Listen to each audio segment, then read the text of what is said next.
Men's semi-final #1 of the Corona Open J-Bay in the water right now. We'll take a look at the bracket as we see Jack Robinson outstanding here this year in competition, taking on Kanoa Igarashi, who had a come-from-behind last-gasp victory over Italo Ferreira. Another heat that was packed with incident and drama in the water. He's been really entertaining. He's on a wave right here in red. Jack Robinson opens up our first semi-final of the men with a little bit of froth on the face. And he'll set up a steeper section, which then will actually go soft and run away. So unable to do much on that. Kanoa Igarashi, he'll pick up priority. And she is thinking about taking on Tyler Wright for a final. Right now out in the water, big swoop on the rail from Kanoa Igarashi as he's waited for this wave for around about 7 or 8 minutes since the start of this heat. And a nice section here. And almost through that turn, just sort of letting go a little bit on the pressure with the legs and getting hung up. Uncharacteristic, Rose. Jeffreys Bay super tubes can leave you vulnerable, Paul. I mean, it is such a perfect canvas sometimes that you can really accentuate your flaws and then also accentuate your strengths. Kanoa, obviously, on that rail work is looking so good. But right here, you know, you watch him kind of line up this section. You see the ruffle of the lip there. There's a couple ribs, and he just kind of tries to set that rail line. He's on the wrong side of that lip line. Notably over the oh, here we go, sorry, watching a wave. Kanoa just shredding. Kanoa, you know, he's so lightning fast and his timing is impeccable. And look at this thing just racing. I'm not watching it live, but I heard the crowd go nuts, so he must have popped out. And it's a good ride. That kind of east wind popping up, and with the current going down the point and that wind going against it, oh, it doesn't bode well for the face of the wave. It gets that sort of washboard effect, we call it, on it. Robinson trying to push a little too hard there. Jack Robinson's had, we'll just pick up live for now. Here is Jack floating hard and high. And that landing was tough. And he just leaps off his board. So we'll get a completion there. Jack Robinson looking to fight back at this with due a number for Kanoa Igarashi.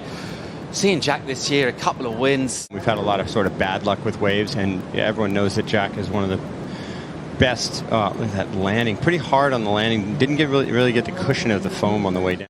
Somehow he's already out the back and on a wave and floating hard again, covering so much ground and trying to pump from behind the whitewater here, which is never easy to do, even for the best in the world, and that one will just consume him. So his first attempt to come back scoreboard-wise at Kanoa Igarashi, relatively unsuccessful. One big maneuver for him, though. Well, it was just that we were lost in, I guess, how we were going to put them out and when they were going to come out. So, well, here we go. Kanoa, I expect him to just fly down the line here, just kind of setting it up first. Here's a good lip, nice little variation. Instead of going up above the lip, he kind of went under and threw the back foot at it. And he's just piecing this thing together really nicely. It's looking outside, I can see the end of that wave. It's got a nice slow build to it. And he gets back in the barrel again. And I wonder if he's a little bit flustered. Good finish there. Great second wave. That'll probably be his best score. But I thought his 5.67 was a little lowballed myself. For us, he just finished in front of the judges' tower. And let's compare that. So first turn from Kanoa, just kind of a setup. That was kind of a cool variation, a little lower on the face, but here goes a little different variety there. And then you can see how well this wave is setting up for him, but then he had to run and race, and we talked about that bump coming into the wave here. And kind of almost a half turn, but then he gets the barrel, and you can see how bumpy the face of the wave is. From this angle, you can't see how bumpy it is as well, but when you look into that sun on the texture, you can see it. They might not be. Yeah, see, they've gone 7-5 on this wave. So. This exchange lighting up this first semi-final. Kanoa dropping hammers, getting tubed. 7-5 for him, big number. We're also getting a really solid number for Jack Robinson, as we just admire the end of this work here. Good enough to go close to the excellent range. Really precise from Kanoa Igarashi. The board control, as ever, absolutely on point. The 7-5. I'm biased. I wanted to win the thing, but I think everything was at 1.5, 2 points high, probably. Yeah. Here we go. Let's watch Jack, and then we'll get back to how scores happen. Live action here. Jack Robinson absolutely streaking down the line off the bottom. And a big searing rail turn off the top from him. Holds the rail so long. A stinging hit into the lip. The game on here as Jack Robinson is tearing this wave apart. Had a little look mid-face there. The wave will just hang him up for a little bit behind some white water. And then he'll tag it again.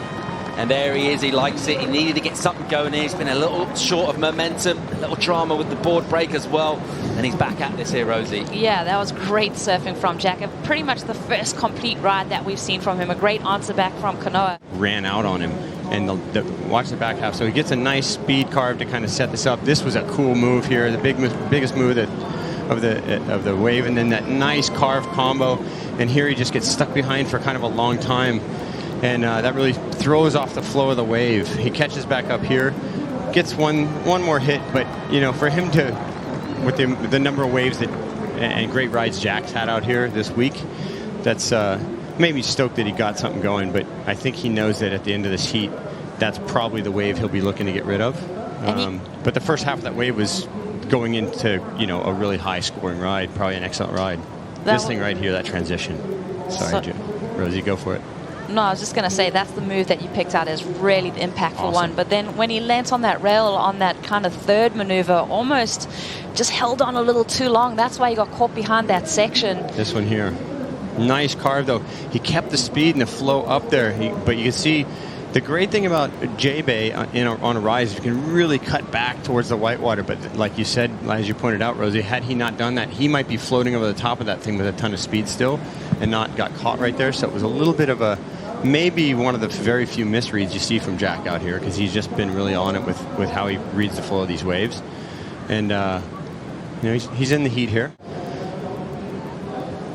Absolutely flying down the line is Kanoa Igarashi. Just kind of bites back to fade that turn and put himself in a pocket. And then the wave gets a little weird. As we'll pick him up here on a decent looking wave, and he's got a spring in his step. He's got a ton of speed. And he jams. He's picked a good one again. If I'm looking out to the ocean here, and this one has kind of backed off, and it's going to let him get right down line. And there's a whole bunch of different varieties of sections. Look at this thing. Sticks that. If he gets around this, he's looking at a giant score. Whoa. 547 the requirement, Kelly. Well, it was such a short ride as far as you look at this whole point, but he finished with a giant move. Beautiful swoop through this one, Kelly. Yeah, good start there, and you can see he's chasing down. There's a bunch of big warbles coming off the point, and here he kind of utilized one for a cutback. First two turns, nothing huge so far. Actually almost got a little caught up there. There's a nice swoop. Use that, and then combos it up to a big move he shouldn't even have made, and just stuck it. And I asked him yesterday, I said, who do you point to? Who are you pointing to on that plane? But yeah, he did this 1-2 right here. He used all his speed up perfectly on these two moves. It almost was early there, and it dropped his tail out. Look at that. There's no way you're making that 9 out of 10 times, and he just sticks it clean, and he'll get the score for sure. Igarashi now on a great looking wave off the bottom. Igarashi, big turn through the lip. He's got some sections tumbling in front of him, absolutely motoring down the line. And the problem with these big ones is they flatten out and go mushy like that. So you kind of got to wait at the bottom for him to steepen back up. But when you go to the bottom out here, that was not what he needed. When you go to the bottom out here, you lose so much speed by the time you go back up. So it's a funny play. You always want to kind of be on the face to give yourself, on these bigger days, you can't really deep bottom turn out here because the face is so long. Teflon Jack Robinson survives a threat, significant threat from Kanoa Igarashi. He's through to the final here at the Corona Open J-Bay. We're going to go to break. It's going to be Ronnie Blakey and Peter Mel back in for our second semi-final.